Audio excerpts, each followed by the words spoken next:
Hello, my name is James Nicholas Hobbs Doyle. I go by Nick, and I'm here to talk about amusement parks today. I really enjoy amusement parks, and my past couple presentations have been primarily based around science fiction and things like that, so I thought I'd mix it up. So, what makes an amusement park great? I've broken it down to four categories: the environment and theming and lodging, rides, the food, dining, how good is the food, and the cost. I've given it a scale of 1 to 10. Of course, this is purely my opinion, but if you're planning on going to an amusement park, you can use this. So, Silverwood. Silverwood is in northern Idaho, actually, the closest amusement park to myself. It is open usually only for a couple months, May to October, because it snows pretty heavily here. Opened, what we're going on 30 years ago, and it's family owned, which is really great, and it's huge. As far as environment, it has an old Western theme. It's okay.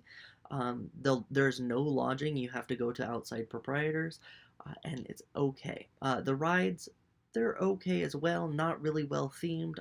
They also don't fit on the tracks very well, so it kind of like shakes your head. But at the same time, it does have very thrilling rides. The food, very, very non exciting. You got burgers, pizza, and really they're not that fantastic. So I've given it a low score. As far as the cost goes, for what you're getting, the closest amusement park, 8. Overall, 24 out of 40, not bad. It's not doing too bad. As far as what they could do, a little bit better theming. We're in northern Idaho. Maybe we do a wilderness theme. I don't particularly care for the western theme. Also, they also have a lot of wood chips around. It makes people's allergies flare up like crazy. So that's what I would change to make it a little bit better. Another amusement park is Great America. This is down in Santa Clara, just outside San Francisco. Built 1976. It was built by Marriott, which is a huge hotel company. It's about 100 acres. It appeared in Beverly Hills Cop 3 and Getting Even with Dad. It actually is kind of popular. Kind of nice. As far as the environment and lodging, no near like, all the hotels around it aren't actually tied to it, so you do lose that theming. But it is themed as Peanuts, as well as it does throw in some Nickelodeon as well. The ride's very fun. They are really actually a lot more interesting because you have like hanging legs and things like that. As far as the food, very bland. Same with Silverwood, very mediocre, not a whole lot going on. Even these pictures from their online site, not great. As far as cost goes, amazing. Buying an annual pass is worth it if you're there for 2 days. I loved it. Overall, 27 out of 40, better. As far as what could raise the price, maybe a little bit more theming as far as going like connecting with a hotel, continuing the theme out to the hotel. You lose that. You're going to a park and then it's like, okay, I'm done, and then you go back to your hotel and it's just a hotel and it's not ideal. Now we're going into Universal Studios. They don't actually have their own hotel chains, so it does lose that theming, but of course their theming inside the park is amazing. Uh, the rides, just outstanding rides, all different franchises and things like that, but amazingly well done. They even have like Harry Potter World and things like that. Food is usually pretty good. I haven't had a whole lot of bad experiences. It usually is. If you want quick food, it's but if you want to go sit down, it's usually fairly good. The cost, not ideal, but for what you're getting, it's so much better. Overall, 31 out of 40, fantastic. Really, what they could do is just expand the theming to the hotels.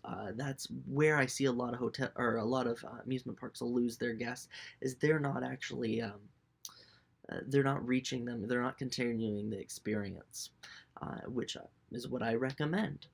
So, which amusement park does it best? We went over Universal. There's many: Knott's Berry Farm, Legoland. There's so many, but in my opinion, only one park does it best, and that would be Disney World in Florida, just outside Orlando. So, why does it do it best? Well, first, a little bit of history. So, Disney World is built on 27,000 acres, huge property. A lot of it is natural reserve. It was opened in 1971. It was designed by Walt Disney. However, construction started a year after his death by his brother Roy Disney. There's actually 4 parks: Magic Kingdom and Hollywood Studios, Animal Kingdom Lodge and things like that, and you can see a few of them here. It is amazing, and Walt Disney was very big on, you know what, you're not, what you're looking at is that theme, and they shouldn't break the line of sight and things like that. Also, their hotels are amazing. Rides, I mean, very, very well done. I mean, you have Peter Pan. I mean, growing up with that, the Haunted Mansion, that Spaceship Earth. I mean, outstanding, outstanding rides.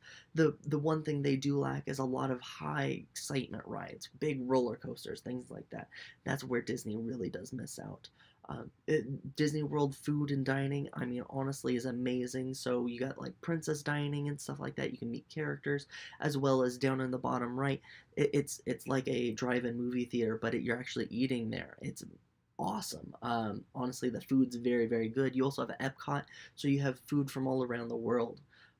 Cost is always a little bit scary when you're going to Disney. You do save more money when you go for more days, but of course, I mean, it it's going to depend on how you do, because I mean, flying from Spokane, Washington to Orlando, that cost me just about as much as getting all my stuff paid for there. So I mean, usually it's pretty short. So environment 10, rides, I mean 8. They don't have the most exciting rides, but some of them are very good. Food dining 9, and then you also have the cost. I mean 8. So 35 out of 40. I think is fantastic. I mean, it's not perfect, but it is Disney World. It is fantastic. Here's a little bit of my works cited. I hope that you've learned a little bit and can go and start to visit these places and kind of develop your own opinion as well. Thank you so much for listening. Have a good one.